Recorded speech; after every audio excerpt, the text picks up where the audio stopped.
Gumawa na naman ako ulit ng egg sando.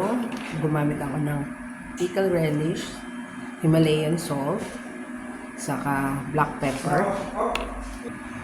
Yan, may black pepper, tapos 6 na boiled egg. Soft boiled egg lang, tamang-tama lang. Hiniwalay ko muna yung white egg. Tapos yung yellow, pinatong ko na yan dyan. Naglagay ako ng konting honey, siguro mga 1 tablespoon. Tapos mayonnaise, para maging ganito yung tsura niya. Yan, may nag-aabang na ng aking tinapay. Papalaman natin ito sa pandesal. Yan, minimix ko lang maigi para tama na yung timpla. Salt, pepper, pickle relish na mga 2 kutsara. Tapos 6 na itlog. Yan, nilagyan natin dyan. Tapos konting ano lang na mayonnaise.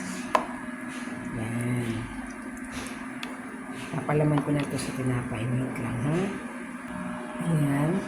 Yung 250 na pandesal namin, nalagyan ko ng palaman. Ito na.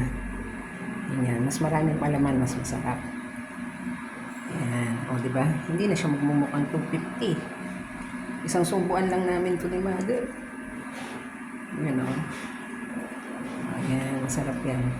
Pwede nga rin ito lagyan ng carrots, eh. Saka ng daon ng sibuyas. Kung anong available. Celery, pwede din. Pero yan lang muna. Kasi ito lang yung medyo meron ako na available sa aming ref. Mama, try this one. Bala ka na, pili ka kung anong gusto mo. Pero, syempre ito yung mas manipis ang palaman, Mama.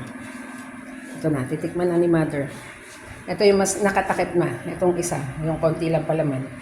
Yan, yan. Titikman ni Mama. Baka tumulog, Mama, palaman. Ayan, o, diba? Egg sando, tawag.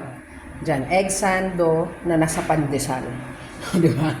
Sanduan ba yan? Hindi, ganyan na tawag dyan eh. Egg sando daw yan eh. Healthy yan. Ano to? Low carbs. Hindi ko masyado tinamisan. Pero may honey to ng konti. Usually sugar or honey ang nahalo. Hindi, syempre yung may honey naman kami. Di honey na lang, di ba? Partner yan ng mainit na kape ko na lumamig na. Look at that! Late breakfast kami, pero okay lang. Nakapag-content pa ako. Ano, Mama? Okay? Gusto mo pa? O, tama na muna yung isa. Nagkamote na si Mama niyan, ha? Tapos kumain na rin ng isang nilagang itlog. Ayan. Egg sando sa pandesal. O, diba? Okay. Ayan. Enjoy pa siya sa pagkain niya. Thank you for watching. Try nyo to. Masarap.